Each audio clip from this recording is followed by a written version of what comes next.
Welcome to Rant on Reels. I'm Michael Fooch. And I'm Xavier Barnett. This week on the podcast, we do deep dives into Countdown, Black and Blue. Or blue and black, as some like to call it. Is it really Blue and Black? No. I'm like, did I miss something? And Xavier gets embarrassed in Halloween and horror movie trivia.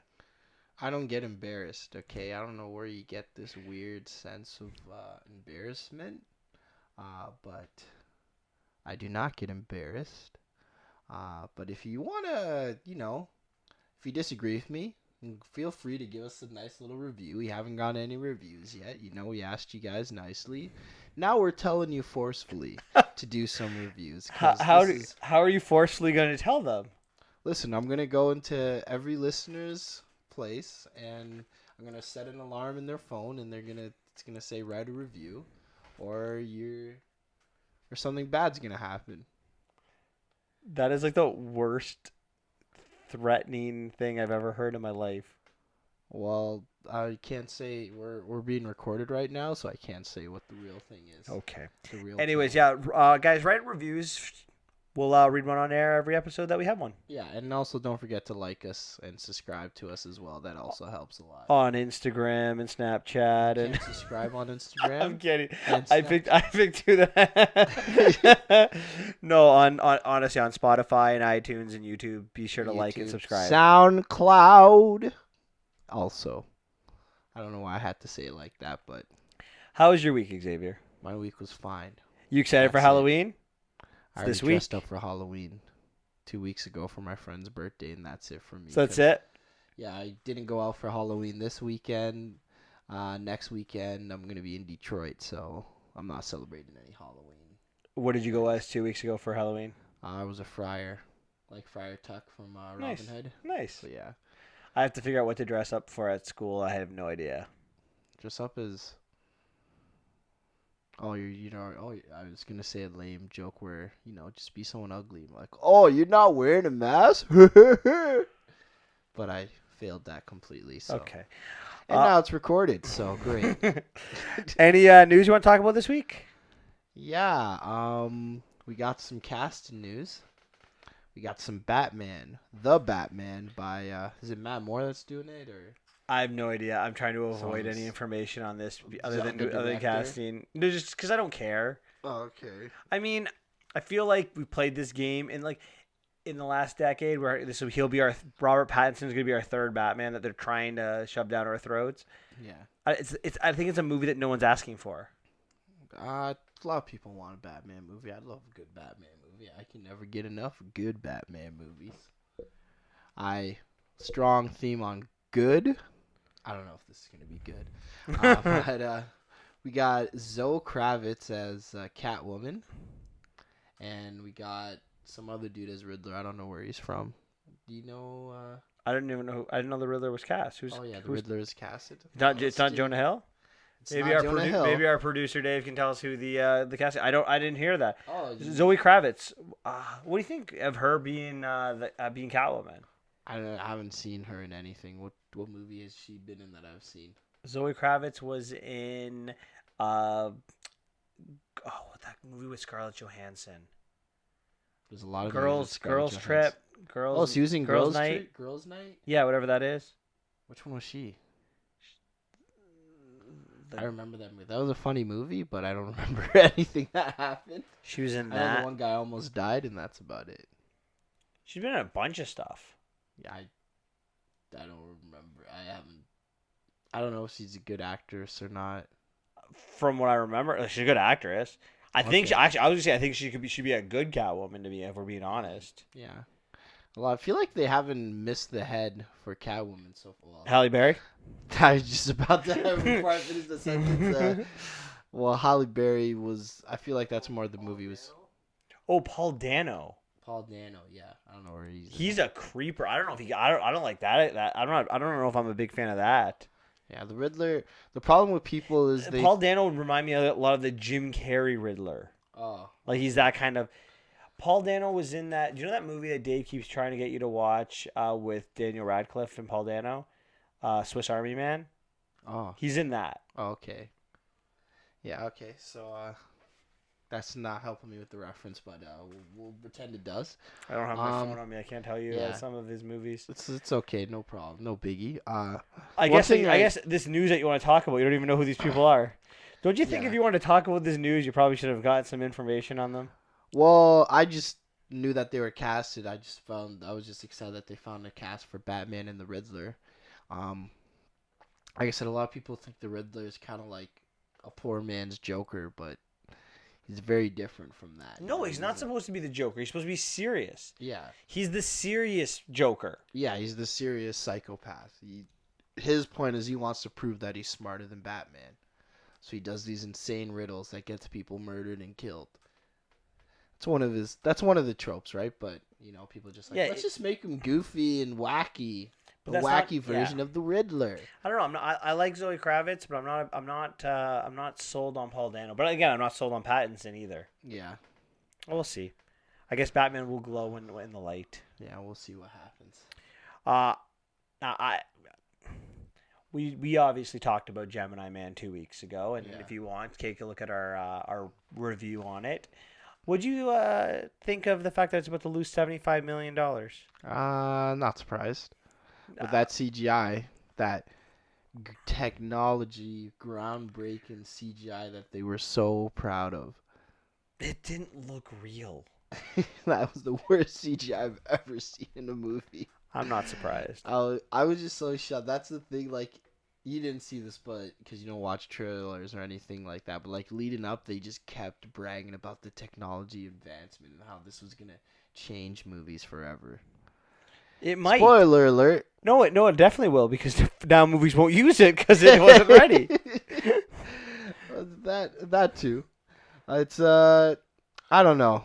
I'm not shocked. It's not the greatest thing ever. But- And I mean, like we've seen the de-aging, and it's worked. Like it worked in Captain Marvel. Yeah. It worked in Rogue One. Like we've seen it in action. Yeah, they did a different method, and it's not working. So Any other news you want to talk about? yeah, I think we got the Star Wars last preview for. Do you think I'm gonna watch the Star Wars last preview? Yeah. And why would you? Exactly, because Yeah. previews are the worst, and those of our listeners from all across the world are gonna know that I'm not watching Star Wars previews. They all But- know that. But I will say this: Kevin Feige is not doing a Star Wars movie anymore. No. He's now strictly doing Marvel stuff. Yeah, he got a new position. Go- He's the CCC. Good for him. CCO. If he wants to write a Star Wars movie, that's fine. Give it to someone else, and you focus on keeping Marvel Chief great. Creative Officer. So now everybody answers him. TV shows, movies, and Comics? comics. Yeah. So maybe the comics will be good again. Okay. Shots fired. You want to elaborate on that? Well, the comics suck. The DC listen. DC movies are then they're starting to get a little bit better, but the movies haven't been the greatest. Things. Starting to get a little bit better. Yeah. I liked the Joker and I liked Captain Marvel. So Captain Marvel's a Marvel. Shazam, whatever. The comic books are way better right now. Just wait for Birds of Prey before you make comments on God. That's a DC. movie- That's a movie no one asked for, but whatever. All right, let's get started. That's from the bad part of DC where they didn't know what they were doing and they continued to make this movie when they should stop. But let's go. Let's move on. So let's start talking about Countdown, our first movie of the week. What are your opening thoughts on Countdown? I actually enjoyed this a little bit. It's not the worst movie ever. Like obviously, it's a horror movie. There's a little bit of holes, but the mid scene, like the mid I'll say act 2 of the movie. It was unexpectedly really funny, and I could not stop laughing at certain scenes. Right, like they had. I feel like that's gonna carry the movie for me. But other than that, fairly typical. A lot of common tropes in horror movies that you're gonna see and everything else. An interesting concept with the common horror movie tropes. I was not scared at all. That's pretty much but I wasn't gonna be scared. So That's pretty much what I have for the movie. It was what it was. That's what I think. Like, this is your traditional person has a date with death and is trying to figure out how to deal with it. Yeah. That's what this movie was. Only this time they've actually been given a time when they're going to die. This is your time. Now, I will say this, like you, I really like the concept of this movie. I think I think there was something there. There was something that they could have played with. They could have, they could have developed more. And the reason is that I think it's a very interesting concept is because knowing the date you're going to die is something that not necessarily has ever been done before. Yeah. So like you could have played with that. But I just felt the execution was off. And this is what I want to kind of discuss in this deep dive here. This is a natural thing. Like, the use of demons was kind of thrown in our face in the third act, but this is like you're naturally going to die at this time, and they actually tell us and show us. They go out of their way in the first and second act to show us when that their death is actually going to happen. Yeah, no matter what. So if they're I don't see the need of having a demon if it's a natural death. This is where my confusion with this movie happens. I think this movie would have been better suited if it was a demon-oriented movie and the deaths were proven not to have happened if not for the demon. Okay. And I think that could have really made the concept better. What I did like about this movie, again, the concept, I really liked Elizabeth Lale. I thought she was very good as the main character, Quinn. I actually, you say it wasn't scary, but I jumped twice. Like, and yeah, I know. I was beside you. What I like about this movie is normally when I watch a horror movie, I can really predict the jump scares. Like, I really know when they're coming. I'm ready for them. But this time they got me 2 times, and I'll give you props to that. But I really like the priest. I thought the guy who played great, yeah. Father. I think he was in Wolf of Wall Street. One of the characters. Yeah, Father John. PJ Brown. Acting, PJ Burns, such a good. What I dislike, like very I said, underrated. Yeah, the execution. I felt characters like Father John just disappeared from the movie. Yeah. There's a lot of plot that was missing, and I like how they didn't really tell us how our main characters were supposed to die. Lots of missing story. That's what I want to get down to. All right, let's get started. So, the movie begins at a party. I'm assuming high school teenagers. Yeah, it seems like a senior party. They're playing a drinking game. Yeah. And they accidentally stumble on this countdown app because it was countdown to being skinny or something like that. And they say, "Oh, is this the countdown app?" And they're like, "Oh, it tells you when you're gonna die. Let's download it." Yeah. Would you download an app like that? No. Listen, I know better than to mess with natural forces. Oh. Okay, my mother taught me better. Oh, No matter how drunk, out of my mind, I'd be like, nope. I'd be super drunk, say no. No chance. Me either. No chance. Yeah. Like, I feel like, look, I would want to know, but here's the thing: if you told me, like, first of all, I'm reading terms and conditions of shit like that. Like, there's no doubt about that. I'm reading the terms and conditions. I probably wouldn't. And when it says you break the user agreement, there's no. If I knew when I was gonna die and I knew that it would happen, I'm totally gonna break the user agreement. Like, that's. Yeah. So I definitely wouldn't want to know because there's no benefit to knowing if you can't do anything about it. Yeah. Do you think that the introduction of this movie, that teenagers playing a drinking game that would download this app, is that believable? Yeah. Because a lot of people are dumb. They're like, yeah, let's download dumb things. I've seen teenagers do way dumber things than download an app. I think it's hilarious. I think it's very believable. I think it's hilarious. I love their reason. You know, the reason why they're gonna just to drink more, to make a drinking game out of it. They made a drinking game out of it. Whoever was gonna die the soonest had to drink all of the drinks. That is such a thinking in my head, wouldn't that up the chance of them dying? That is exactly correct. Alcohol poisoning. Well, Courtney is the lady who had the lowest death, and it was going to be a couple hours from now. Did you find though that every time that people get this app and find this throughout the movie, whether it's at the hospital or anyone who downloads this app, either are going to live to 80 or 90 or die in like the next day or two? Yeah, there's no like, how about 2 years or 3 years? There's none of that. It's just more, it's either a couple of days or you're going to 80 or 90. And I feel like this is where the demon should come into play in this. Like this is where you should develop it, where like the demon chooses people that are more likely, like innocent, like more the innocent people, and kills them earlier because they're innocent. I don't know. Like I think that this should have been developed a little bit. Oh, I wasn't too upset. I kind of was happy with the way it's set up. Well, for me personally, the way I see it is, you're knowing something that you're not supposed to know. Like that's a sacred thing between like maybe a plan between God and like maybe Satan, right? So I do think it's pretty good that, hey, you broke this secret. Like now you know how to die, so you're not supposed to break that pact. Like you can't change anything. You just know the date.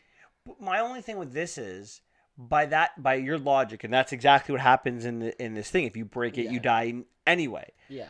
But my thing is this: if you're going to die anyways, well, like I don't feel bad for you anymore. Well, yeah, that's the thing. The way I see it is like, yeah, you're not supposed to feel bad for them. They're supposed to. But don't you like the whole thing is, this is one of those things where it's pretty much just fate. You can't change fate. You're gonna die no matter what. So it's either you're gonna. But don't you think in the third act when they add the demon character in, like that's like destroying what you like about this movie, what you're describing? What, the demon thing that tortures them? That kills Yeah. them? I don't know. I feel like they deserve it because they broke the user agreement. Okay, that's fair. So Courtney, well, she when she leaves this party, she's going to get in the car with her drunk boyfriend, Yeah. who is about to drive drunk. Um, This doesn't make any sense. Why are you getting the boy? You kind of deserve to die if you get in the car with a drunk boyfriend, knowing that he's drunk. Don't you think?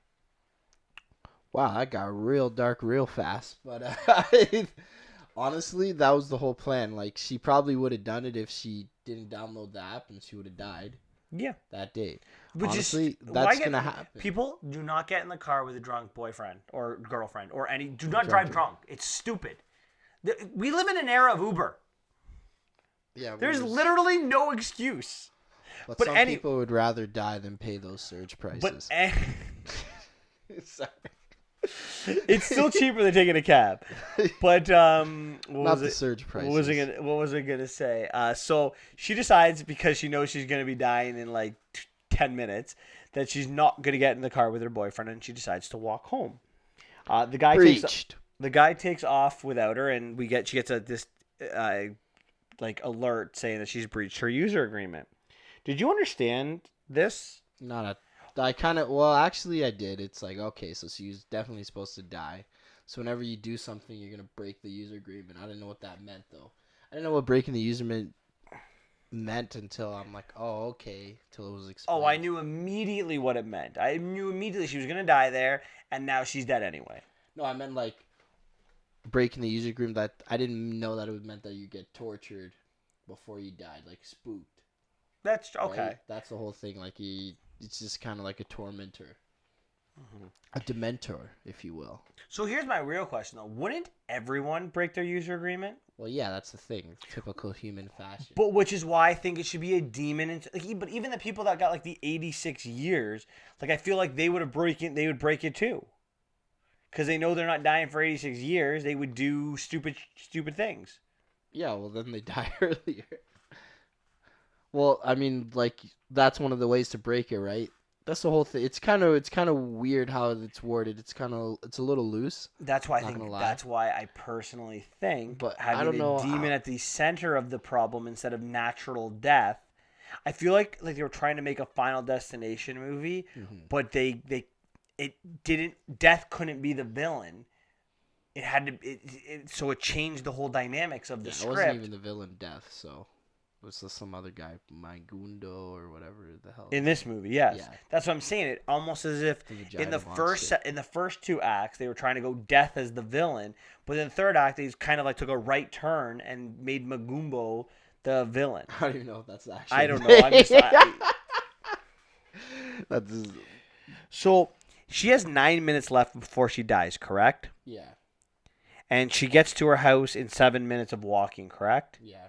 How did the boyfriend get into a car accident in 9 minutes? How would it take the boyfriend 9 minutes to get her home if it took 7 minutes to walk home? I have no idea. I'm correct here. This is not a nitpick.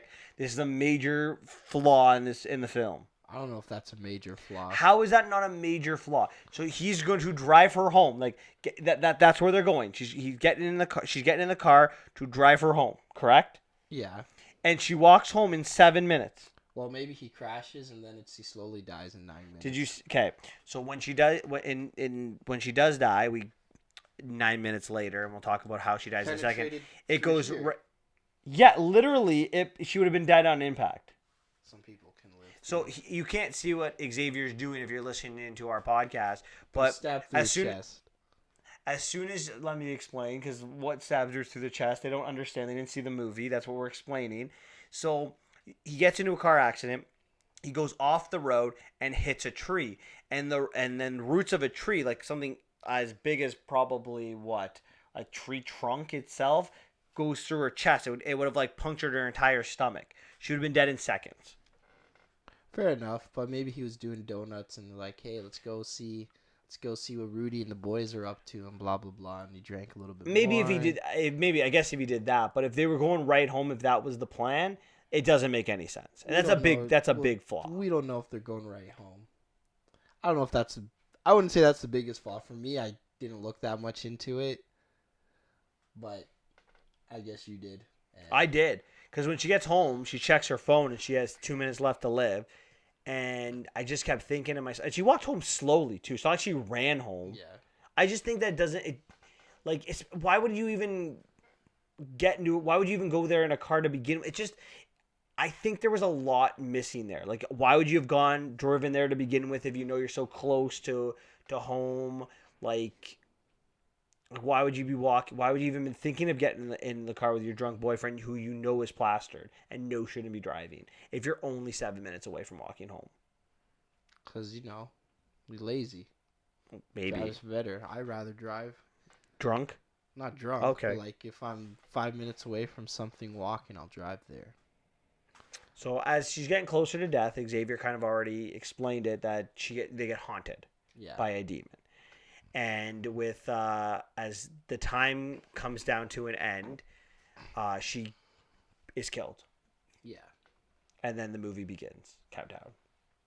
And we get introduced to Quinn. But we also get to see the car. As soon as she dies, we see the car accident that we know she would have died naturally. Like that's Yeah. to me, it's a big thing in this movie. So we meet, as Xavier said, we meet Quinn. You want to explain who Quinn is? Quinn's the main character. She's studying to be a nurse, and she's just working her life and living. We know that something's going up with her family. Did we get introduced to that yet or no? Not No, we yet. just introduced to her. Yeah. So she actually becomes a nurse, Yeah, at the official party. nurse at the party. But she begins like walking around doing nurse things, and then she sees Courtney's boyfriend, Evan, Ex-boyfriend who. or I guess ex-boyfriend, because Courtney's dead, and he's in the hospital. Part of the hospital is under construction, Mhm. and Evan is about to go for surgery, but he's clearly distraught. And when Quinn asks him, he said, "You won't believe me. Try me." Mhm. That's what she responds. Evan says, "I downloaded this app, and it says I'm going to die during surgery." And Quinn laughs it off and says, "It's an app. What does it mean?" Yeah, it's an app. And she's like, "But my girlfriend died with that." So she's like, "You'll be okay. Don't worry about it." And Evan goes back to his room. He's 9 hours away from dying. Right after after she finds out she's a nurse and they have this party, and she tells all the other people at the hospital, the doctors, the nurses, the priest, about this about the app. But they already been told by Evan as well. Yeah. So they all download it, and they're all gonna live till like their 90s, except Yeah. for Quinn, who's going to die in 3 days or 2.5 days. Yes. Do you think we need a death to die naturally in this movie? Like, do you think you need that? Like a natural death, like Yeah. someone dying naturally from knowing how when they die. Not really, because it gets explained to us. Like No. Do we need someone to die? Like, so everyone breaks the user agreement, right? Mm-hmm. Wouldn't it be better if someone just died naturally in this movie? Like they just had their just death. got murked Yeah. because they knew when they were gonna die. Mm-hmm. I guess, but then they wouldn't get haunted. That's the whole point. We got to defeat the demon. The demon from hell. Okay. Well, Evan decides to break the user agreement himself, and just Yeah. before surgery, when he has like 3 minutes left, he decides to escape the hospital, Yeah. and he gets killed. Yeah, he gets dropped down the stairs. Yep, breaks his neck on impact. Murked. I really wanted this demon to be developed, but we don't think we ever got that in this movie. Would you agree? What, the demon to be developed? Yes. Would you want to know about the demon? Or like I don't how he know. felt about people? I don't know. I He's feel a demon. He kills people. I just think it adds more to the movie to develop the demon. Like what were you looking for? What do you want to know about the demon? Why he created the app? Well, he didn't create it. The old lady did. What The old lady? magical. From the I had the sense that when they get explained, because the one lady pulled the scroll, and then the brother. Oh, you're talking about when the Rebecca's- priest explains Yeah, explains the thing. So I figured he's just a servant to to this whatever- old witch lady to who whatever. created it. Well, not the witch lady, to whatever like that seers of faith is. Well, I thought would it have was liked very- to know who created the app, why it was created. Like, I feel like knowing where this comes from adds to the movie. I thought it was just a mystical. I guess maybe it I was. like the little mystical mystery to it. Maybe. So we also get to see Quinn get developed at this time. She's distant from her family. Her mom died. Dad seems to be loving, very happy. I expected Dad to be like an alcoholic or an abuser, didn't you? When she walked into the house, like trying to avoid people. I expected that, but I was mildly surprised that he wasn't, because that's a very common trope of scary movies. Yep. The father's a scumbag. Like, Yep. "Hey, what are you doing?" Yep. I was throwing the thing, but I'm like, oh, you know what? A positive father. It's a good change. pleasantly surprised like you. Sister's estranged. She says I only see you every 6 months now. Yeah, and her sister, because she doesn't have a mother figure or Again, do you ever feel like this is developed in this movie? Like we when the sister is tagged for death too, she's like Quinn grabs her and takes her with her on the journey, but we never really see them develop ever. Like they have as no a like friend. they have like no ever. I don't think there's a scene where the two of them like have a heart to heart in this movie. Yeah. Well, I mean, almost dying gives you, Yeah, but puts a lot of things in perspective and yeah, but we makes don't. you want to get more, I mean, if you're dying, a lot of people on their deathbeds regret not, making up with their family or anything like that. So they know when they're going to die. So it kind of helps them build that bond. Yeah, but they don't. We don't actually see that. We don't see that, but it can be assumed because based on human behavior, most people don't want to die alone. So there's that. How do you think the mom died? But how did you think the mom died at this point in the movie? I thought maybe cancer. I Or- did too. Yeah. And then we find I out that- feel bad. I just guessing that. Yeah, but I feel like that's what it was, but it wasn't. I think that's why she became a nurse, to be honest Yeah. with you. Mhm. But that's not why she died. She died because she went out looking for Quinn, who was partying that night. Yeah, party it up. So you got grounded. She's like, "Nah, I'm gonna party, baby." Yeah. Do you think it's Quinn's fault? No. Okay, good. Did you think it was Quinn's fault? No, She's you're being, being rebellious. Yeah. You're Oh. being a kid. You can't tell that a and guy's and decided, she was "Hey, hit by a then-" drunk driver too. Like it wasn't like Yeah, it's not like you can't tell. You don't know what people are gonna. It can happen to anybody. at any time. Yeah, even if she was driving on home from like Costco. I don't know why I said Costco. Sure. It's because we get sponsored by Costco. Yeah, No, we don't. But when but Quinn we're goes- open to it. when Quinn gets back to work the next day, she finds out that Evan died, and it clicks for her immediately, right? Yeah. That wait a minute. Because he told her about his girlfriend, right? And then he died. So she goes like searching for his cell phone. Yeah.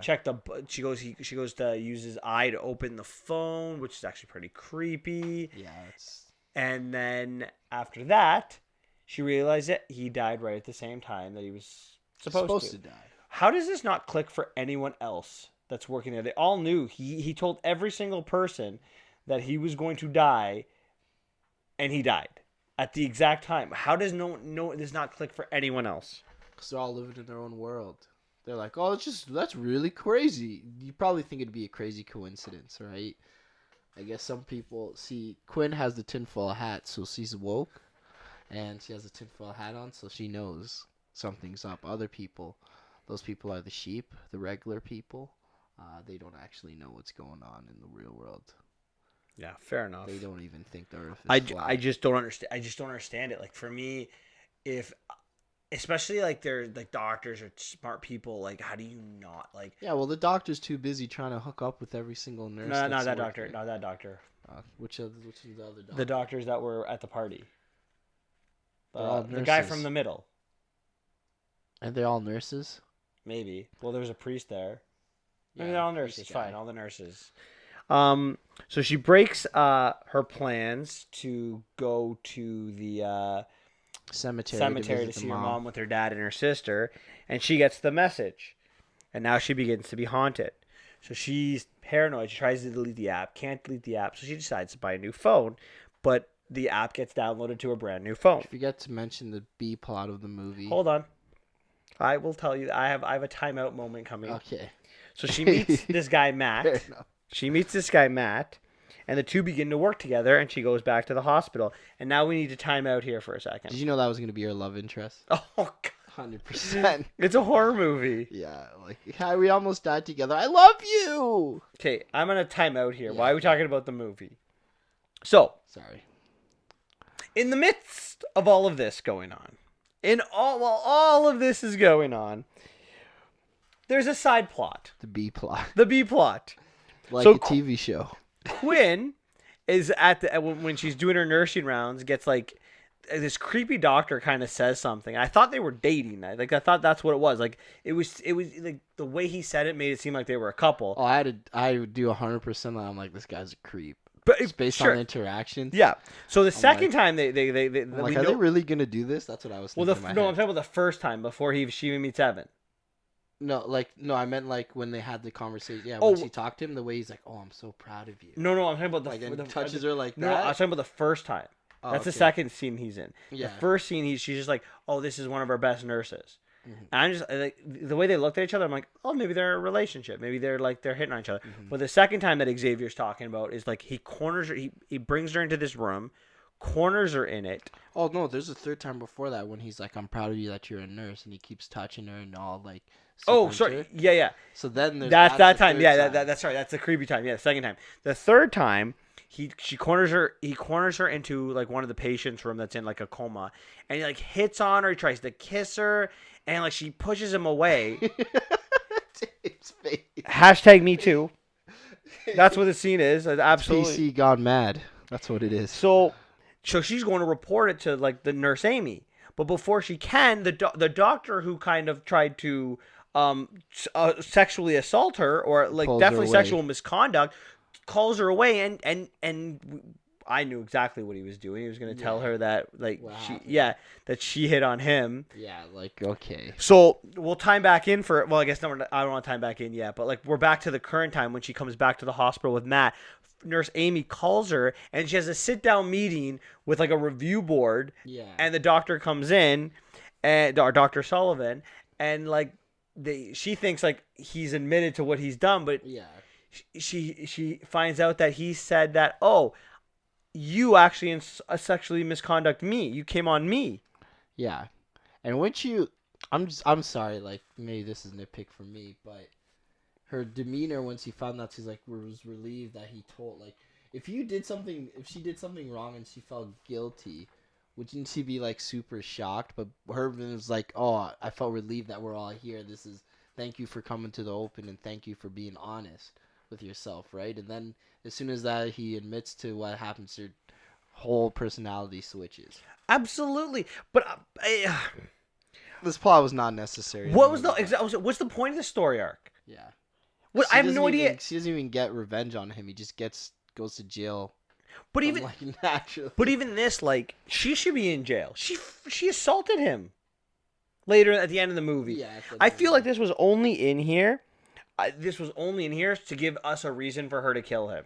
It's like, oh, let's add this idea that she can go kill him. Yeah, 'cause he's a bad person.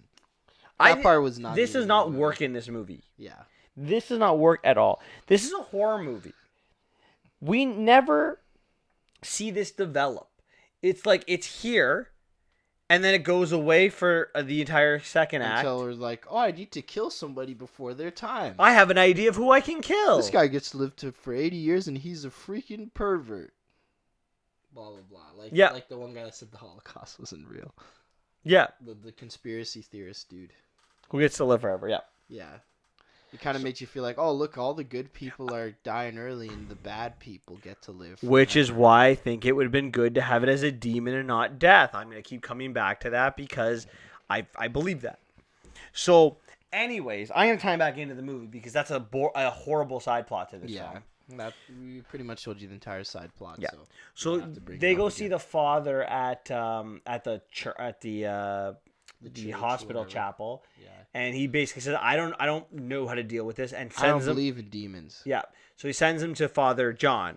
What do you think of Father John? Yeah, well, the Father John's great, but you glossed over the best part of the movie, the conspiracy theorist guy, and which was my favorite part of the whole movie. Go ahead, talk about your favorite part. He's just goes. It's like, listen, we got to go to Antarctica. Why do you think we can't go to Antarctica? Only the rich and the government can go there. The Illuminati, not the rich. All the Illuminati and the government can go there. Because that's where the edge of the Earth is. And that's because the Earth is flat. And stuff like that. He just says every known conspiracy theory in the books. I'm surprised he didn't say, don't believe in vaccinations. But he said Holocaust wasn't real. The Earth was flat. I was waiting for the birds aren't real. You know, there's a subreddit that says birds aren't real. Like, what do you mean birds aren't real? Like they're a false concept. Like they're not actually real. Like they're spies from the government. Like an eagle? Yeah. Like a pigeon? Yeah. That's a little bit of side plot, but yeah, that's one of the. It was a great play. It was a great moment. I love looking up conspiracy theories and laughing at them, and that's one this movie spoke to me. So I'm glad. 6.5 out of 10. Spoiler alert. Okay. Carried by that guy, man, and the angry New Yorker. Yeah, I thought that was I like the conspiracy theory person as a side plot. I thought that is more traditional with this kind of movie. Yeah. So they go see this priest, and he kind of gives them advice. So they take it. And they go to try to add time to their life. Yeah. Which doesn't work. Go figure. Yeah. Bad idea. And by adding time to this life, they've broken the user agreement with the sister, so the sister starts seeing ghosts as well. Stuff. So they go save the sister, and the three of them go back to the priest. What did you think of this priest, Father John? Oh, he's great. He's one of the best characters he carried in the movie too. He's like clearly high. Yeah. He's eating the host, the Eucharist. He's listening to the craziest rap music ever. Something a priest wouldn't really do. He'd be a cool priest. I think I'd be Christian if he was my priest.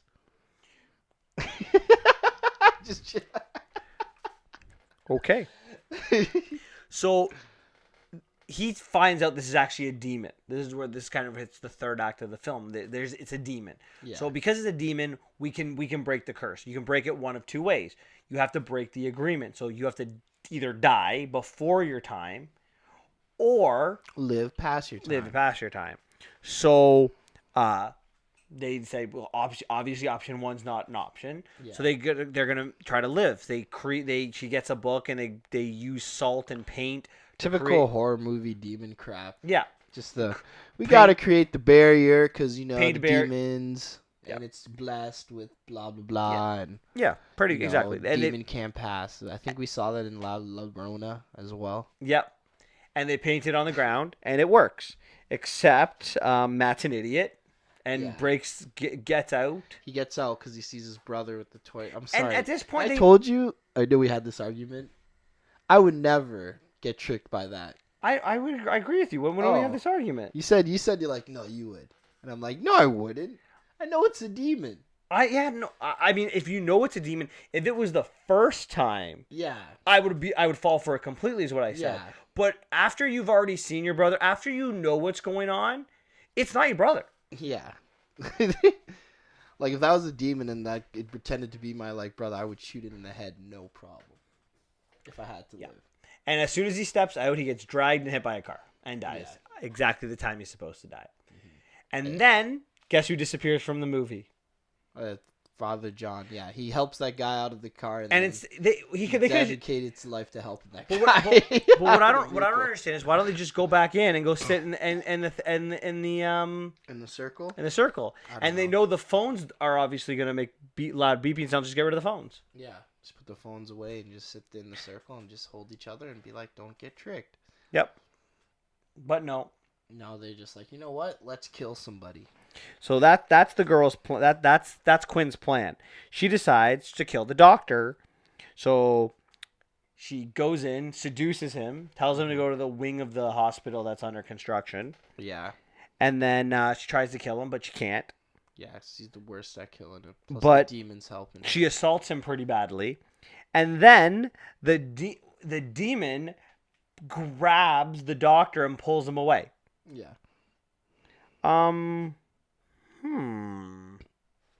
What can I say about this other than how does the doctor not know there's a demon? He's just like sitting there, like the way he reacts. He's like, "Oh wow, I guess like this thing's helping me." He doesn't even acknowledge that. I guess he's like, "What just happened? I guess I need to leave now, or I need to come and kill you. I don't know." Yeah. But what does it say about Quinn's character that she's willing to kill? She's not a really good person. Dare I say, or dare we talk about hero versus villain conversation from last time? Anti-villain? She's a villain. This is villainous, isn't she? Your argument last week, or I guess 2 weeks ago with the Joker was that he's a villain because he kills. Well, here you go. Quinn wants to kill. Does not make her a villain? Yeah, she wants to kill. And for a terrible reason, too. Like, I'm just going to ask you, like, if you're really going to kill someone, why don't you just come kill some rando dude really quickly instead of planning this? Well, cause she thinks it's right. She's trying to be honorable by like, oh, this guy's a terrible person. He's a rapist or a sexual assaulter, so we're going to kill him instead. Then versus a random person that doesn't know anything. Or people that don't believe the Holocaust is real.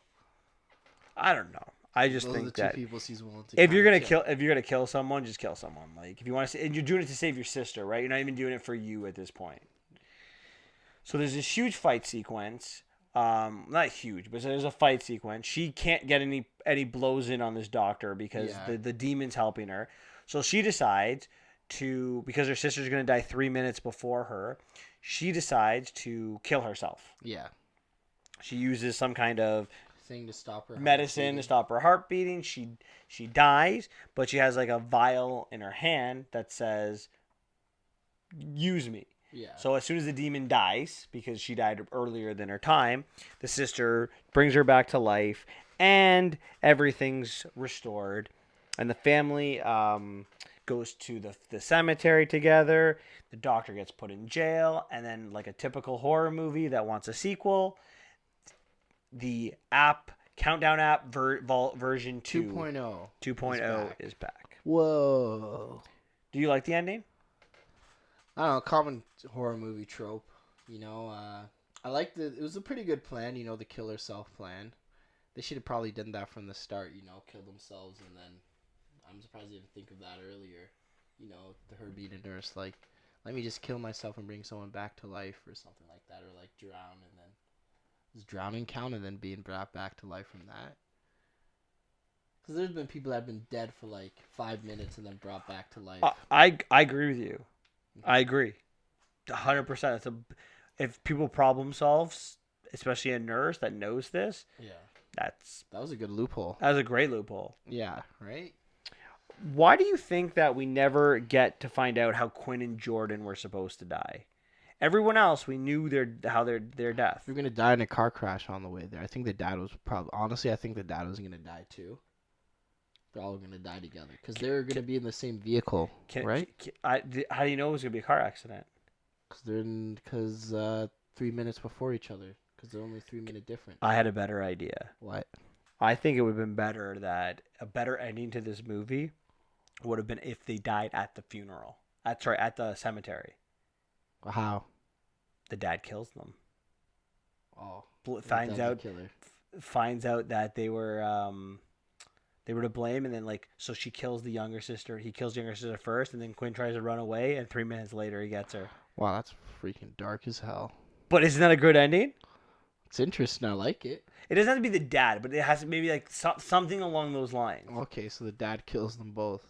I was like, oh, what's gonna happen? Like, but someone just decides... in that ending, the dad had to be in it one or two scenes more. In the movie. He had to be a little bit more sketchy and more serial killery, and then he not even sketchy. He could have been very loving, but have he was a actually scene. The one that was the killer, pretended to be the drunk driver, but really was maybe he blames the girls for killing the mom. Yeah. Interesting take. I think it would be good. I think dark as hell. It would have been hugely dark, but I think it would have been so good, and no one would have saw that coming. Yeah. What you want to talk about a twist ending? I mean, those dark, twisty endings sometimes are the best endings ever. Yeah. Fair enough. I agree. That you don't see coming. Do you think? Do you want to see a sequel to this movie? I'm okay with not seeing a sequel. I really want to see a sequel. My rating is not going to be as high as your rating of this movie, but I really want to see a sequel. Okay. Because I feel in a sequel we can see the development of the app. Okay. And I really think they saw this movie, they saw what worked, what didn't work. The audiences like it, but the critics hate it. Yeah, well, it's every horror movie. And I feel like take what the critics, what the audience don't like, and fix it for the next movie. Yeah. Make it fully a demon, and embrace the demon, and not make it natural deaths. Because this is what I don't understand about the movie. I don't understand the point. Because these are natural deaths. Yeah. What could they have done? The point is you can't mess with faith. I guess. That's the thing, you think it's one of those things where it's you live your life, you can try to do everything, but no matter what, everything happens for a reason. And you can't outrun faith. Sorry, Flash. Everybody dies. Nothing matters. I don't know. I just think that it would have been better had they not died otherwise. So, for example, don't have the car crash scene. Have the boyfriend, make it look like the boyfriend was going to die in the car crash, but have the boyfriend at home, right? And then and then she died anyway, kind of thing. So it just lets us cheer for the characters. I mean, these characters are greedy; they want more time, but they were supposed to naturally die. Had they not downloaded the app, they still would have been dead. In fact, that's I just can't get on board cheering for them. It's kind of. Oh, I didn't want to cheer for them. I don't go for horror movies to cheer for them. But that's just whatever happens. You get what you get. You true. get what you give in this world. And you can't cheat. Cheaters never win. You can't cheat death. And the biggest so you die. And the biggest problem with this movie is the doctor. Yeah. That doctor. That part. He needed to go bye-bye. Yeah. Or develop it at least. Yeah. Don't just use it as a reason to hate men. Come on. Mm-hmm. So, what are you giving the movie out of 10? You said it's yours. Yeah, 6.5 out of 10. Really carried the concept. The Dr. B plot was probably...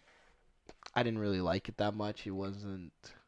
It felt a little bit cheap, Just a little cheap to be shoehorned in and everything like that. Or at least make him die, not live to be 90 or anything like that. And he didn't get his comeuppance. Yeah. He just went to jail. Need to murk that dude. That means murder. And you know what though? Or but killed. I ask you this question. Now he again. I'm not saying that what he did is right or wrong. Or sorry, is right because it's not. He's definitely wrong. But I don't think that if he just tried to kiss someone, he's gonna lose his job. He's not going to jail for that.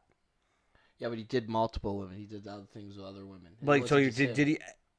It wasn't just Quinn he went after. I know, but I feel I don't know what he did. That's the thing. And it wasn't developed. Did he rape them? Did he? Because if he raped them, he definitely deserved to go to jail. But I feel like if he just kissed them, I felt like he That's not abused. that- Felt like it's he abused wrong. his power. I don't think he Yes. just kissed them. I he think definitely it's abused his power. But he like, starts kissing, and then wasn't he like saying, "Oh, grab my"? He was telling her to grab his, I don't know. Again, I got to see more of it. So, But it just by law, just by legal definition, right? Not by what should be allowed and what shouldn't be allowed. Yeah. By legal definition, I don't know. thinking like he abused his power for like he pulled a Harvey Weinstein. That's pretty much what. Well, it's, yeah, but what they were that's getting that's very very bad. Yeah, that's what I think that was the hint I was given. And if it would have been like with the one nurse that tells Quinn that it's happened to me too, I just wish we knew what it was. Like I wish we got like we know he's a bad person. There's no doubt in my mind he's a bad person. we kind of have an idea. He's in jail for it, so it I guess. probably was something I guess he we got was to in read jail in between the lines, Fat. You're probably right. We got to read in between the lines. I'm going 5.5. for. Yeah, okay. That doctor sequence I didn't like, and again, I really think it would have been better if the demon was at the forefront instead of death, or at least with my ending. Dark, I see what but you did that. I dark see but what you good. did there. Yes. All right, you ready to move on? Yeah. All right, let's move on to Black and Blue. All right. All right, what are your opening thoughts? This one surprised me. Not gonna lie. If we didn't review this, I wasn't gonna be upset. I'm happy I watched this. It's really very surprising, and it didn't go the way I was gonna predict it was gonna go. So it kept me. So props on that. Not 100% predictable. Obviously, some other parts are gonna be super predictable, but like the way it ended, very interesting. Good acting points from everyone around, even Tyrese. So I'm shocked. He's usually portrayed as a big dumb idiot. He's really good in this. Which I was like, wow, surprisingly shocked. He can act. Maybe he doesn't need just the once every 2 years Fast and Furious paycheck when money Or starts to come to- Transformers. Or he's not in Transformers anymore. Yeah, but he did like 3 of them. He was in 3. I thought he was in just 2. Oh yeah, he was in. He the came 3. back for one. Yeah. Okay. I think they were both of them. Him and Josh Duhamel were both in 3. Okay. No, Josh Duhamel came back and did more. Yeah, he did a couple more. Yeah. Tyrese was gone. Probably asked for too much money. Well, my opening thoughts, I like you had zero expectations on this one.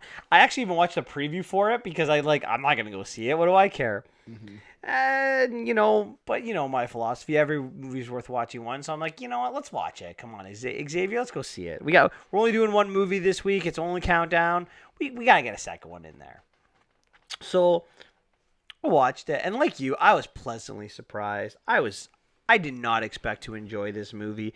I was on the edge of my seat the entire movie. Like I was Yeah. engaged the entire movie. Yeah, that's the thing that I was shocked. I'm like, wow, I'm actually interested.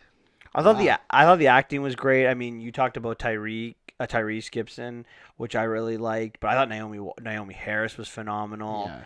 I mean, I like Frank Grillo, so I'm not surprised that he was good in it. Yeah, the same. He played a villain. Are you surprised? Yeah. How Um, many times is he a villain? He's more a villain than a good guy, right? He's I a good think guy so. in like the Purge movies.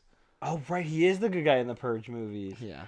That's In true. one of them, at least, or 2, right? Yeah, I would find this movie it's a good means of escape. It's an entertaining movie. It's got holes. It's not perfect. I don't think it's got a lot of rewatchability, which I think is one of my dislikes for it. Yeah. But on the first watch, like it's good. I like the character of Alicia, the Naomi Harris character. I actually wish they delved more into her, to be honest. Yeah. More background into like we find out she did 2 tours in Afghanistan. Mm-hmm. I would like to know more about that, more about the background, and have that more She applicable used to to her go roles. in and out of juvie as well, right? Yeah. So she's from the area that she's policing. We learn. Yeah, I really liked how it had a thriller type feel to it. I really like the fact that it showed this real fear and real hatred of police in some areas of the Yeah. U.S. Like an us versus them mentality, you know? Mhm. But on the flip side, one thing I disliked that same story about corrupt cops, and I feel like, and I said this before recently on this podcast, that I think that's dangerous. Like, it just sends the wrong message that cops are all corrupt. Not all cops. We kind of got that in this movie. Like 2 cops weren't corrupt; everyone else was, Well, everyone that she interacted with in that Yeah. area. except for the captain and herself. Mhm. All right, you ready to deep dive? Yeah. So, The movie begins with Alicia running in a hoodie. She goes to her mom's grave. I guess she just died recently, and she's and on the way home from the grave on this jog. Cops pull her over. They rough her up until they realize she's blue. Yeah, like And wait, then- she's a blue. And she's like, we get this idea that she's new in town, right? Did you like this intro? No, I like the intro.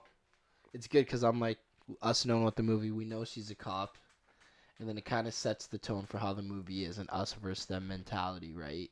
And that's kind of pretty much this is what the entire theme of the movie is going to be revolve around. See, I didn't like it because when I saw previews to it, I thought this was going to be like almost black versus white kind of thing, and I was like, and I kind of gathered that because again, most of the cops are white.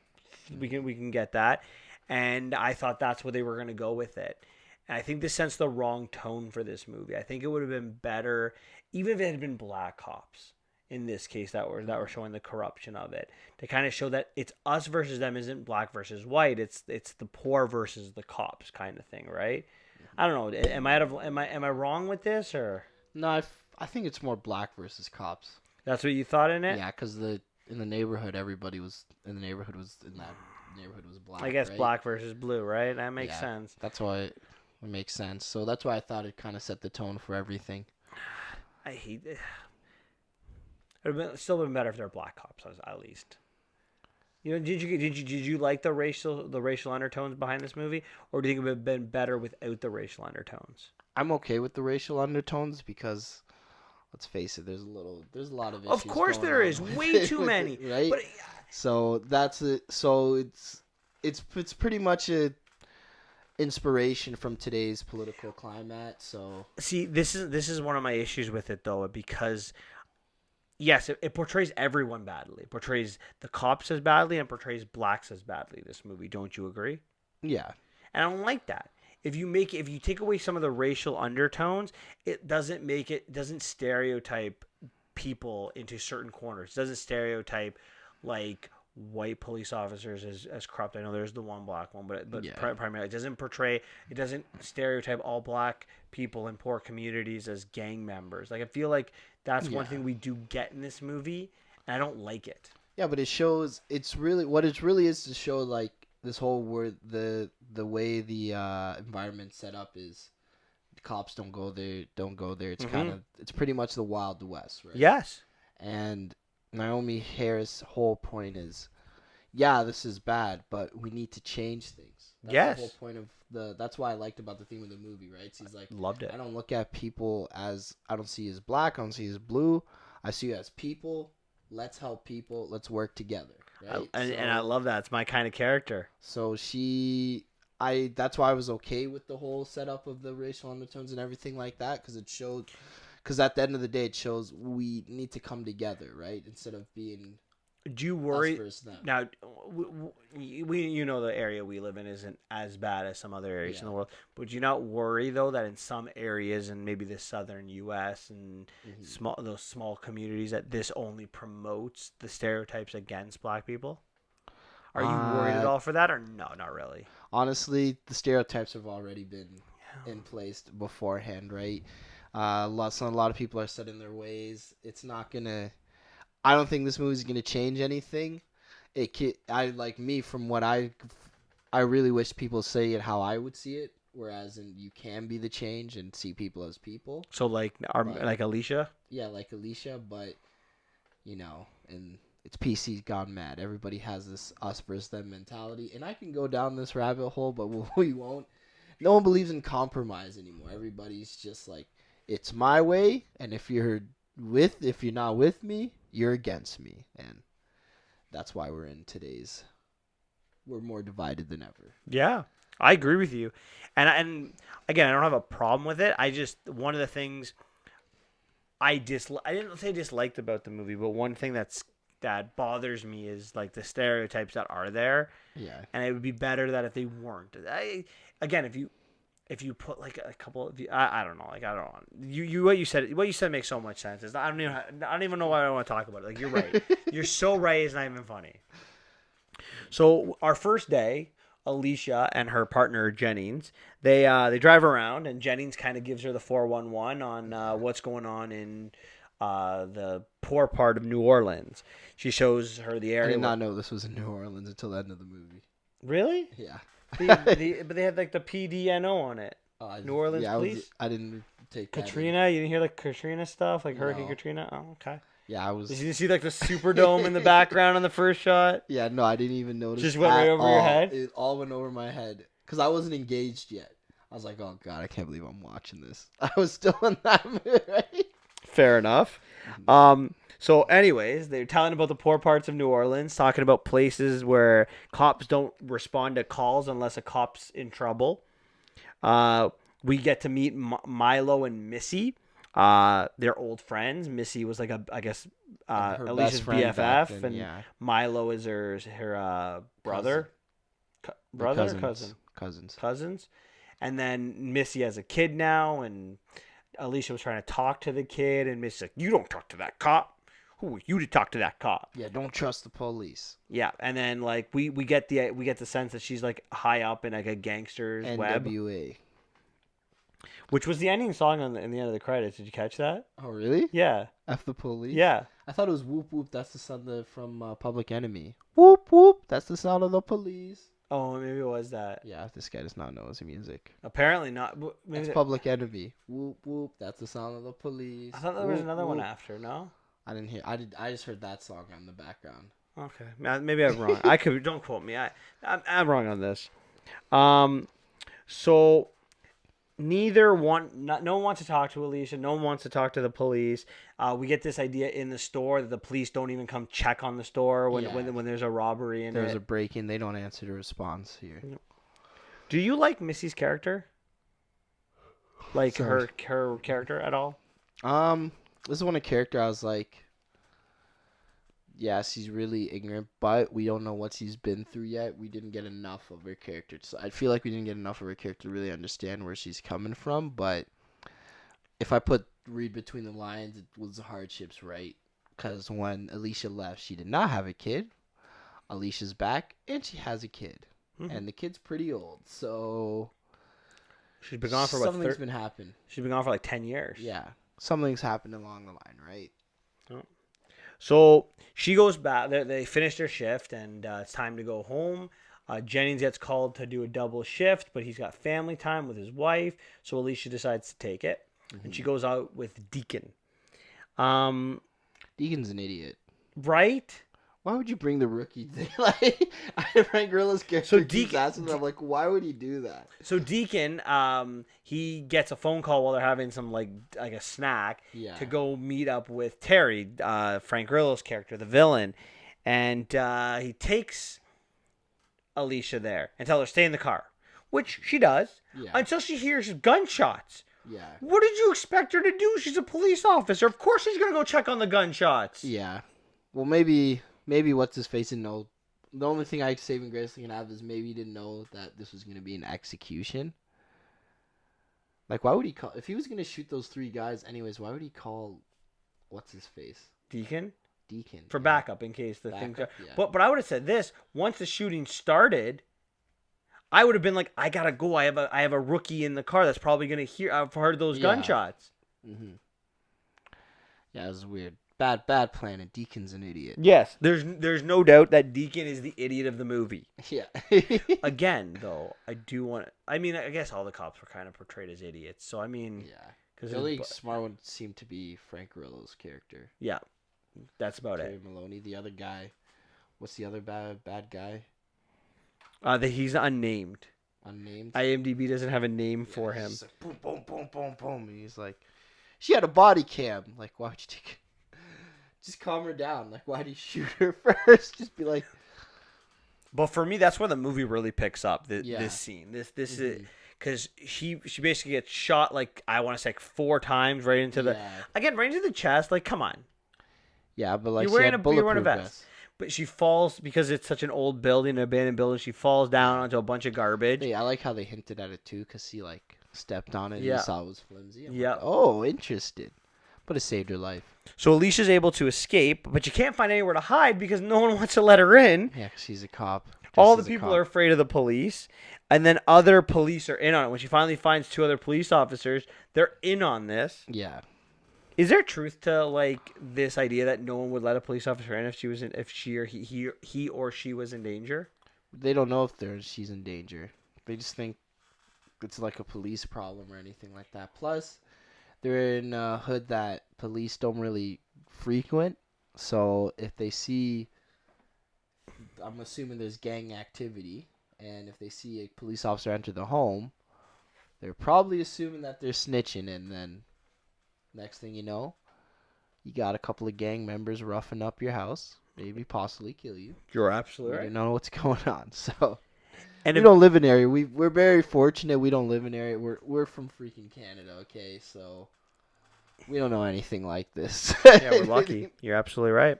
So eventually, she makes her way to Milo's store and basically makes him an accomplice. Why do you think he doesn't want to help her? Is it just fear of the cops? Is that what it is? Like I said, same thing. He doesn't want any business. We know that he's. Earlier, we find out that he's convicted, and he probably just doesn't want anything to do with the police, anyways. He just likes minding his own business. He seems like the kind of guy that just minds his own business Yep. and doesn't mess with anybody. I gathered that exactly from it, and you could see like the scene where like because when she gets in there, he trips the alarm, and those corrupt cops come to him, and before he can tell them anything, like they handcuff him. They're so bloody. Is it racist or is it just like if he had been white, would have been the Abuse of exact power. same thing? Yeah, is it racism or abuse of power? What do you think? I think it's just more bad neighborhood. Maybe a little bit of racism mixed within as well. You know, plus he had Maybe a little bit of everything. a little bit of everything. You know, just like. Plus, they are really trying to find that one girl, right? So it makes sense. They're like, okay, what's going on here? But you can see the tear in the eye and the fear. He did a good job in that Yeah. scene. Good. Congrats to like Tyrese. You know, like he very underrated. I did not expect that performance from Tyrese Gibson, right? I agree. So she's able to fix her. When she got shot, one of them was like a flesh wound, so she Yeah. glued it together with the glue from the first aid kit, Yeah. and then she calls her partner, and her partner meets her. Was there any question in your mind at this point that the partner was going to be in on this? Oh, 100%. It made sense because he got called. So obviously, clearly he knows. He would have probably been there for backup as well. But he's like, I gotta be with his girl. So he didn't know that there was gonna be an execution that day. So he No surprise for me at all. I knew he was in on it from the Yeah. moment. Like, so she goes to him. They're driving, and he accidentally lets it slip that he knows the people. yeah. Typical villain mistake. Mm-hmm. So she gets He doesn't out. seem like a real bad guy. He just seemed like the guy that kind of wanted money. And Yeah, but they then don't. again, They one don't. thing after the other. They never really developed why he got in on it. Mm-hmm. But They I'm don't not. even develop much. They don't really explain like his rank is like, oh, he just sells. He's just a drug dealer, kingpin guy, you know. Yeah, well, it wasn't developed enough. Yeah. But either way, she disarms him, takes his gun, pistol whips him, and then goes to Miles' house, and she's gonna stay there until nighttime. Yeah. Do you agree with her decision to bring Miles back into it at this point? Honestly, she has nowhere else to go.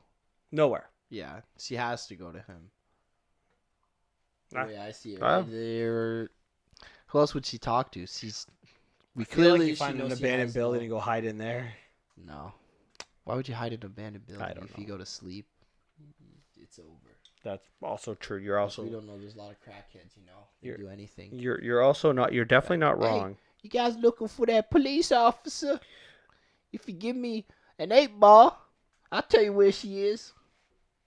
So Terry, who needs to get this, video, as well as he needs be her silenced. dad. Yep. Calls Darius, the gang leader, Yeah. over to the crime scene Luke and Cage. shows him, Luke Cage. Luke Cage's brother, because Luke Cage would never in his life. So he's trying to save Harlem. He shows Darius his nephew that he shot, and he says that Alicia did it. Gives him Alicia's picture, and he sends a message to all of the people in the area to Yeah. kill It's a WhatsApp message. That's WhatsApp? Yeah. Okay. The kid, Missy's kid, who lives next door to Miles, sees the WhatsApp pic and goes to try to shoot. Yeah, that kid's an idiot. The gun was unloaded. Yeah. He could have been shot. I know, like, that kid's like, hey, let me just kill a police officer in the hood. So did you like the suspense that this created for the movie? Yeah, I enjoyed the suspense. With the kid, and then even later when she walks into the Darius's camp. Yeah, he's like, I knew something was up. I'm like, this kid's gonna do something bad. Because he was just trying to be nice to that kid the whole time. Should have kept playing Ratchet and Clank. Yep, he should I have. can't believe we saw that game. That was weird. Weird. So Terry's able to track down Miles through like the video camera surveillance in the store, and they're able to escape. Or Miles joins Alicia, and they're able to escape. Yeah. But on the way, Miles is abducted by Darius. Darius gets tortured for information on where Alicia is. Yeah. Why doesn't Darius or Missy believe Miles? Because what's his face trusts him, and he doesn't have any reason to believe Miles, right? But they're cousins. Because they're running away and everything like that. So he's like, oh, he's helping her. Like, I guess Missy doesn't make sense to me, but Missy just seems really upset and hurt by her. So he doesn't want to see Alicia as good, because we find out that she feels abandoned by Alicia. Yeah. Do you like this? Does this work for you? Yeah, it works for me. I agree. I think it's. I was thinking, I was like, why wouldn't they believe him? Then I'm like, okay, fair enough. Like, there's merit behind it, right? Darius has no reason to believe Miles, and then Missy's too blind by hatred to believe Milo. So instead of going back to the precinct like she should, Alicia decides, I'm not letting Miles die because I got him into this. Yeah. So she walks into the camp, and initially they don't believe her that she filmed this and that it was Terry that killed Zero, the nephew. Why would she walk into the headquarters of a gang if she killed the gang leader's nephew? Yeah. Why is there so much not believing going around in this camp? Yeah, but she says it herself. Why would I come here if she says it to Missy? And then they're like,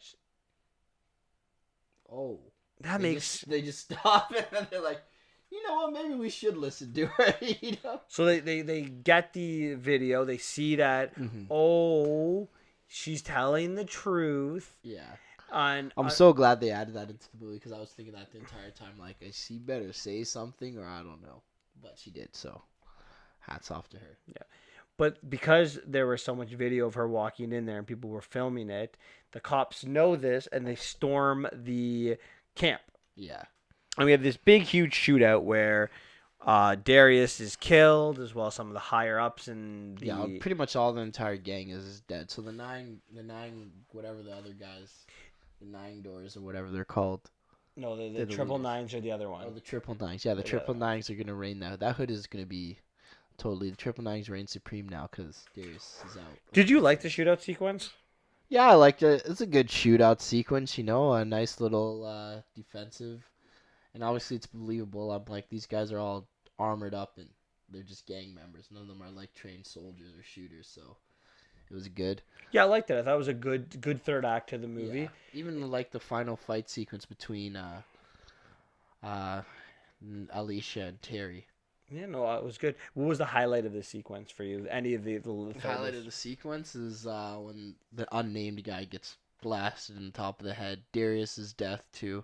Little fight between Skull, Crossbones, and Luke Cage's brother. And yeah, those are all pretty much highlights for me. Mine would be, like you said, the unnamed partner who's like fighting and then gets basically shoots himself in his head. Yeah, he also kills the other guy too. Which that stuck out for me. Like, why? Why did he kill Deacon? He's like, no loose ends, I guess. But he's on his side. Why not? Like, if you're gonna kill someone, why don't you kill our partner? That's the person that's the loose end. Yeah, that's like the worst. Like Darius was loyal to the entire time. He's like, Deacon. Deacon was loyal the entire time. The partner Jennings. So the plan that Alicia and Miles are gonna come up with is Miles is going to take the camera and her vest and grab a jacket from someone and sneak into the precinct and upload the information. Mhm. The only thing is, the person letting all the people out of the community is the partner, Jennings, who's in on this, Yeah. and he lets him go. Yeah, he sees him and lets him go. So if you're going to, if you're Terry and you're going to kill one of your colleagues, why kill Deacon, the guy that's done nothing to make I you don't think think? Terry ordered it. I think it's just a unnamed guy. I think he just planned it on his own. I guess. Because he seemed like the wild card, right? He's the kind of guy shoots first, asks questions later. We saw it with the right before Terry even like he's talking to him slowly, and the guy just pulls up the gun and just shoots her for no reason. Yeah. So what else he has a bulletproof vest on? If you're gonna do that, shoot her in the head, buddy. Yeah. Well, he's portrayed as not very smart either. Yeah. So I really felt it was entertaining. Did you like the plan that they came up with, where Miles goes to put the information in, like the video into Yeah, the? I like that plan too. I didn't see that coming. I didn't see that plan. I didn't see that her, coming at all. Yeah, I didn't even see her go into the.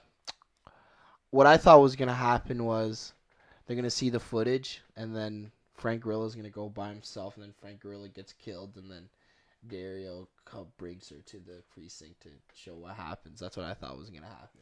I thought Alicia would get to the precinct and they would try to kill her there. Yeah, but I really liked what happened here because I didn't even think cops don't come here unless the blue's in trouble. I didn't even force that. Didn't even force. I knew that was going to foreshadow it, but I still thought that she would get back to the precinct. I thought she was going to do it. Yeah. But I liked that. I thought it was they came up with a better ending than I thought. Yeah, because like, hey, they don't know his face and everything like that, and he's like, just trust me, and then he did it. Even had the little guy that scared him, and then he got his revenge and pistol whipped him in the back of the head. That must hurt so much. And basically, Miles puts in the recording. The captain sees it just in the nick of time, and Terry, who is going to basically is fighting Alicia. Alicia is going to win this fight, gets the gun, but all the snipers have their red dots on her. Yeah, put the gun down, and Terry's going to kill her because I feel like a lot of those cops are corrupt, but the captain comes on the radio and says, actually, Terry's the bad guy. Yeah. She's innocent, and Terry's going to shoot her anyway, but the partner saves her, shoots Terry a couple times in the vest, knocks him out. I don't know why the partner did what he did. Like, he just puts the gun down and puts his hands up like he's guilty. I'm like, no one really knows you're guilty. Well, yet. it does because everything's been videotaped, right? Yeah, but he didn't. She didn't. Did she videotape that part where? I'm assuming that she videotaped everything. I just thought because like when she goes to the thing, you see her video. I think it's video. I think it's record. I don't know. That's a good question. You have to watch the movie again and see if it's red when he looks at it. I guess it is rewatchable for that one part. Yeah. I just don't know if it would be as enjoyable on the rewatch. It's definitely rewatchable. I just don't know if there's an enjoyment to it. Mm-hmm. What was I gonna say? So, are you okay with this ending? Did you like it? Yeah, no, this ending was better than what I thought was gonna happen. So, I just think I can't say that for a lot of movies. I just think it would be. And it's not about the ending, but in general, like we needed more about Jennings' character to see why he turned. Like they had little hints, and I mean, you can read between the lines a little bit. But if I've criticized so many other movies for being like, if it's not in the movie, it's not there. You gotta give me something to work with at least. So the movie isn't officially over. It's a while later. Alicia's back running. She goes to her mom's grave, but this time Miles is there. Yeah. Are they together? We don't know. He kisses her on the forehead. I don't know what that means. I would have liked this together, but in this dating climate, you never know. I would have liked more. Would you not have liked more? A lot of them seeing them together, or yeah, just more in the movie. I'd liked another like 5 minutes at the end. 5 minutes to put it together. Are you okay with it? Yeah. Do you think she's still a cop? Yeah. He's trying to make a difference. Maybe. He's like, you got to be the change. He's definitely still a cop. I think so. I would be my bet if I was betting. I'd say she was. Yeah. Does this movie have rewatchability?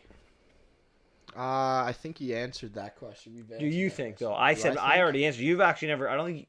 I have to go back to the tape, but I don't think you actually answered it. I said I don't think it does. I think it has some rewatchability.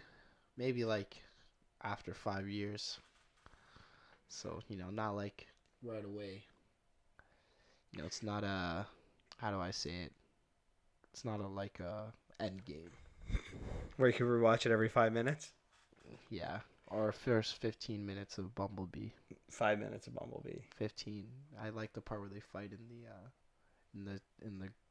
the canyon.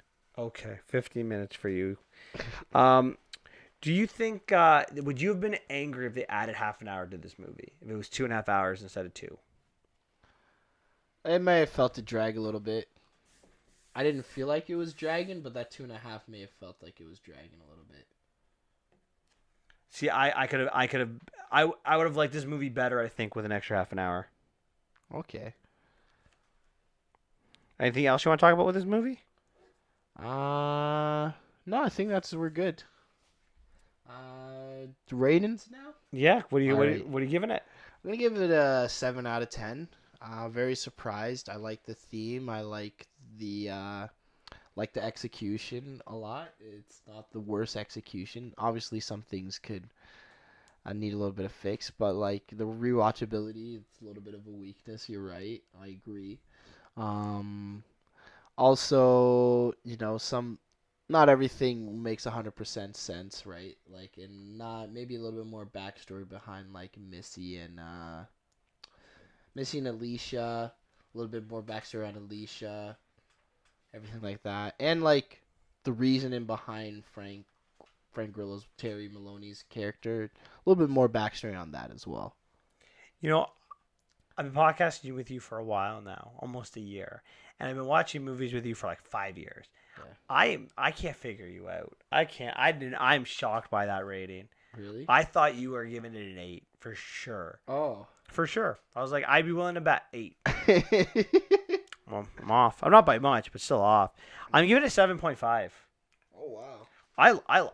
A movie that you're on the edge of your seat the entire time has to be a good movie. Like it's beyond good. It's not a great movie. We fleshed out some of the issues with it. Yeah. More character development is the most important thing. Rewatchability we talked a little bit about, but for the first walk, like it is predictable a little bit as well. Yeah. But the acting was so good. You're on the edge of your seats. The ending was good. You didn't see it coming. All of these things, I think, add to it. And I'm giving it a 7.5 for that. Mm-hmm. Okay. All right. Okay. We're done with that. Sounds good. All right. Okay. Trivia time. So, for those of you who have never listened to us do trivia before, I have 20 questions regarding Halloween movies or horror movies that I'm going to ask Xavier. We're October. Today's the 28th. We're 3 days away from Halloween. So, very excited to ask Xavier some Halloween/horror movie questions. You ready, All right. Xavier? Let's do it. I'm ready. Okay. So, Xavier, first question. What movie had the tagline, "In space, no one can hear you scream"? Alien? Is that your final answer? Yeah. That is correct. Really? Oh wow, that was guess in the dark. Really? Yeah. That's good. Wow. It's good. You're 1 for 1. Yeah, that's not gonna last long. Okay. Catherine Najimy, Sarah Jessica Parker, and Bette Midler star as witches in what 1993 movie? Was it Bewitched? Or That is not. Is that your final answer? Yeah, that's my final question. That is not correct. You want a clue? No, you can say it. Are you sure? There's the song "I Put a Spell on You." 'Cause you're mine. Yeah, I don't know. Is it Charmed? Hocus Pocus. Oh, yeah, I never would have guessed that. You've never seen Hocus Pocus? No, You need to watch that movie. It's so good. I didn't like when you said the names. I'm like, yeah, this doesn't ring a bell, so I'm just gonna guess. Okay. Sarah Jessica Parker doesn't ring a bell? Yeah, I know who she is, but Bette Midler? I don't watch anything in. The only thing I know her in is Sex in the City. What about Bette Midler? No. Like I'm the wind beneath your wings. No, never even heard of that. I don't even know what You'll never know that you're You're my not hero. even speaking English to me, baby. You're everything I well. Oh my god, it's like a hugely famous song, and I don't know music. I don't know it. Okay. Who was the killer of the very first Friday the 13th movie in 1980? The killer? The killer of the very first Friday the 13th movie in 1980. It's a trick question. I don't ask trick questions. I only ask the questions of the movie. Jason? Is that your final answer? From Friday the 13th, Jason, the guy with the machete. Is that your final answer? Yes. That is the incorrect answer. Jason does not appear till the sequel of Friday the 13th. His mother, Pamela Voorhees, is the killer in the very first one. I never seen the wow. Haven't you watched Scream? That's how Drew Barrymore's character died. Oh. She has to the question. The killer asks, "Do you like scary movies?" You never seen? I seen Scream, but I was like a kid, so I don't remember it. All right. I remember it in the third one, the guy gets shot in the head. I'm not gonna lie. I thought you would get that one. I actually thought you would get the first three, so I'm a little. Yeah. I try to make these ones easy for you. Maybe you should ask me what movies I watched, and then make the trivia. Okay. Who had children named Pugsley and Wednesday? Oh, I know this one. The Addams Family? That's not the question. Oh, who had children's? Oh. I don't know the freaking Addams. Mother Addams and Father Addams? I don't know. I need names on this one for the answer. That's what I say. Mother Addams and Father Addams. That is I don't incorrect. Know their names. It's such a lame. Morticia and Gomez. Not only is that I know the movie's a little bit older, but there's an Addams Family out right now. Yeah, I never watched. I don't TV like shows. the Addams Family. Oh boy. Okay. That should be a point. Come on. No, I'm sorry. I'm not giving you that one. You're so lame. No, I'm sorry. That one's so easy. Gomez and Morticia. Dave, can I get a nod? Yes or no? Yeah. See, I got producers saying that's that, and he's normally on your side on stuff like this. Yeah. Fair enough. Whatever. Okay, so number 5. What kind of creatures are Stinky, Stretch, and Fatso?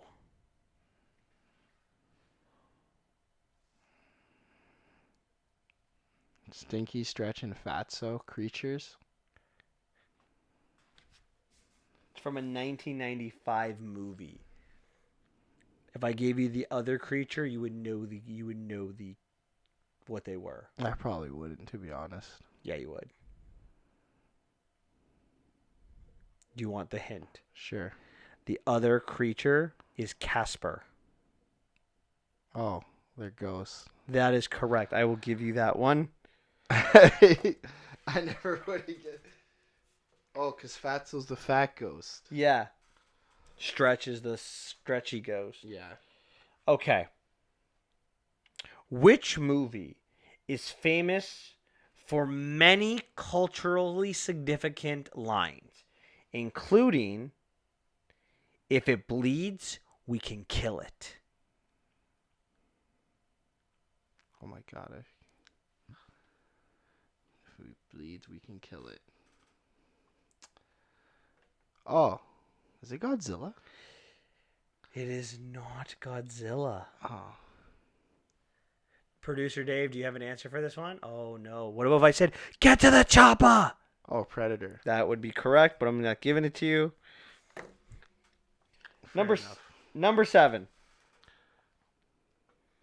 In what film do Heather, Mike, and Josh travel to Burkittsville, Maryland to explore the Black Hills Forest? Is this Blair Witch Project? That is the correct movie. Whoa. After 7 questions, he's 3 right and 4 wrong. Well, I can go 50% right now.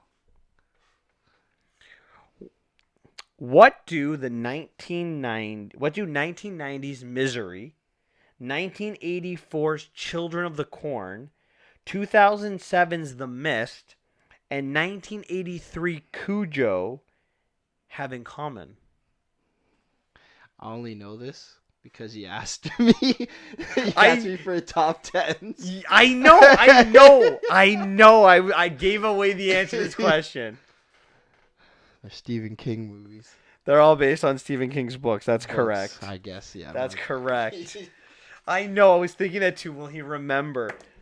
Was he paying attention when I was talking? Apparently you were. Okay. Question number 9.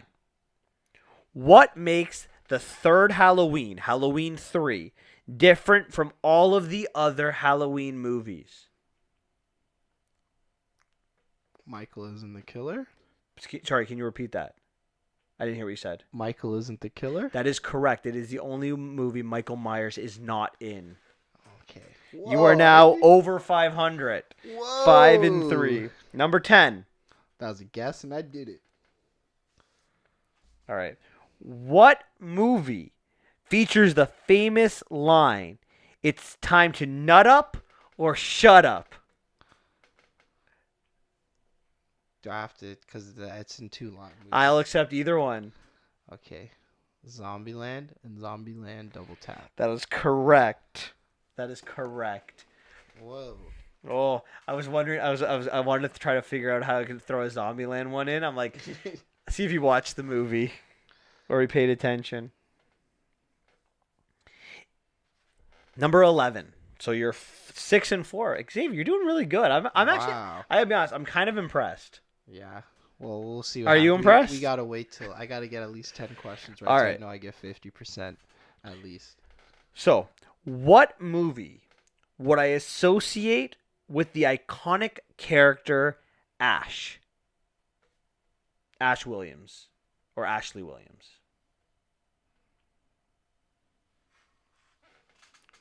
I think.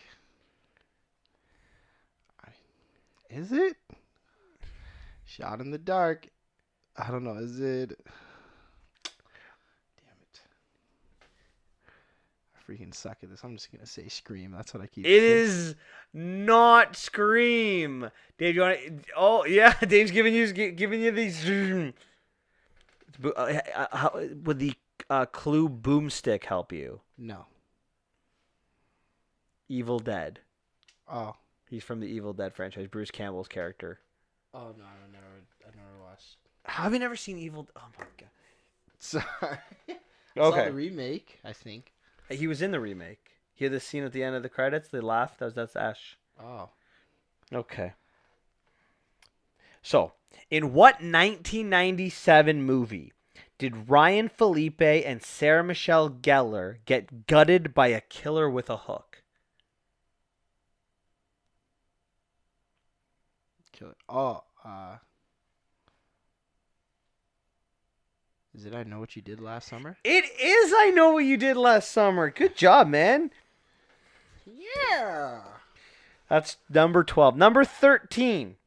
Oh, this is bad luck. Okay, hold on. I might have to Yeah, read you this up can't here. read it. So- I saw that. What iconic character was first played by Boris Karloff, who played him very differently than he was written in the novel, but Carlyle established the modern perception of this legendary character?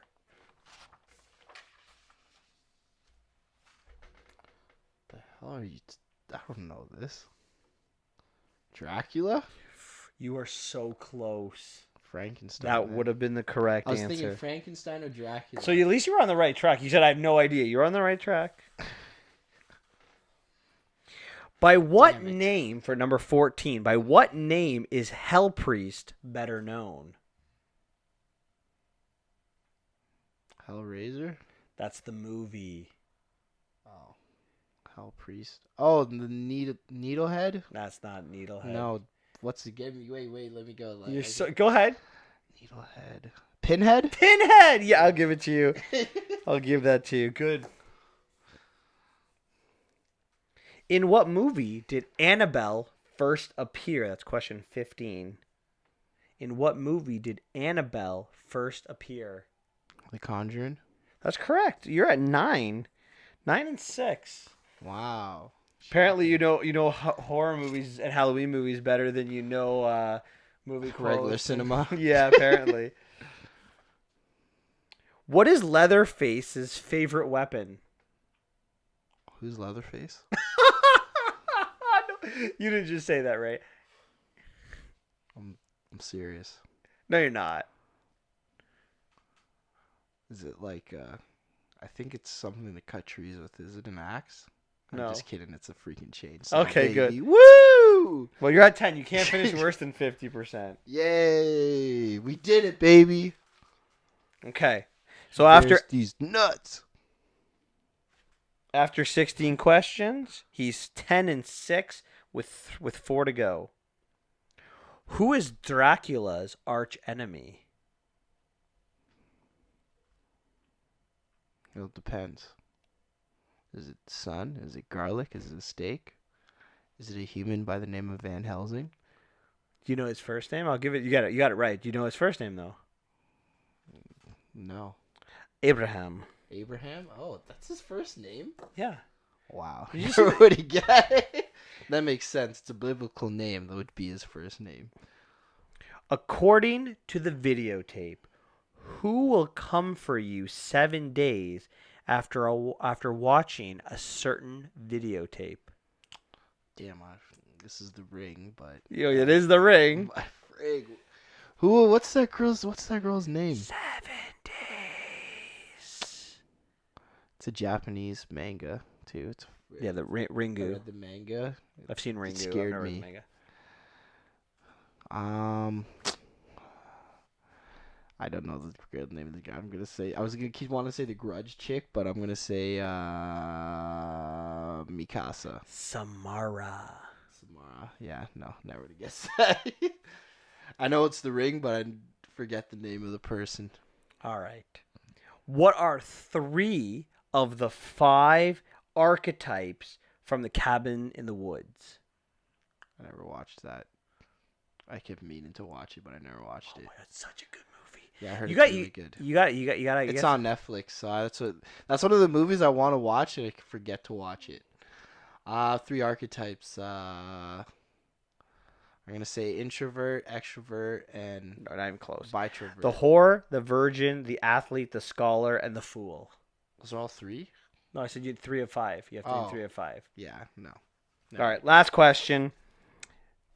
You're either going to be 12 and 8 or 11 and 9. Okay. Who is the leader of the losers?